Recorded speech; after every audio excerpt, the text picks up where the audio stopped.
Abarundi barayamaze ngo uryama neza ukarota neza kandi uryama heza ukabura inzigo mu mitima.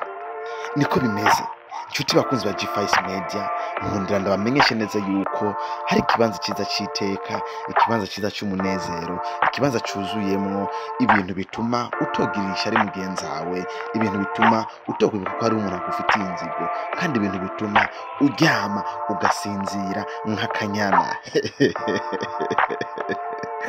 Uburundi buratunze, Uburundi bufise ivyiza vyinshi, ariko mu vyiza Uburundi bufise hariho abantu b'incabwenge, abantu bamenye neza yuko ingenzi z'Uburundi zikeneye gushikira ahantu heza, zikeneye gushikira ahantu hatekanye, kandi zikeneye gushika ahantu zikisanzura nko mu rugo. Woba uri Umurundi, woba uri umunyamahanga waje gutembera mu Burundi ukeneye aho woshikira heza, nyaruka ugane muri G5 Company tukwereka ibibanza vyinshi bitandukanye, tukwereka ibibanza vyinshi ushobora kuruhukiramwo, kubera ko dufise ama service menshi kandi cyane. Uno musi ndakuzaniye maison de passage nziza cyane nkuko ubibona kuri video. Ni maison de passage ikwije ibisabwa, ni maison de passage ifise bijya vyose uba wifuza, uba wumva neza yuko woja kurondera ahandi. Neza na neza iri mu Gihosha, neza na neza iri haruguru ya zone Gihosha, ahantu udashobora no kurengana ipave ngo uje mu bivu. Ni maison de passage nziza iri ahantu hisanzuye, iri ahantu hagutse, ariko kandi ibintu byose bikenewe birimwo indani. Ushobora kutwakura ukoresheje zino nimero kugira ngo umenye byinshi kuruta nimba uzikeneye.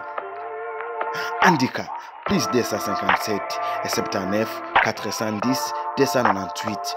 Ndasubiramo plus 257 79 410 298. Ndavuga mu Kirundi guteranya amajana 257 79 41 ubusa 2 98, canke utwandikire ukoresheje WhatsApp number plus 257 75 410 029.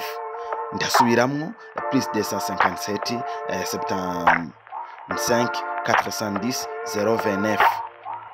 Inshuti mukunzi ukunda ivyiza vy'Uburundi, inshuti mukunzi ukunda kuba ingenzi y'Uburundi, inshuti mukunzi umva wifuza kuja ahantu ugomba gutuza ukaruhuka, uba ufise ivyo ugomba gukora uri à l'aise, nyaruka tubatunganirize, nyaruka muri kino kibanza aciza utuje ukora imirimo yawe utekanye, hanyuma n'Imana ihezagira ibyawe kubera ko nta nzigo biba vyagiyemo.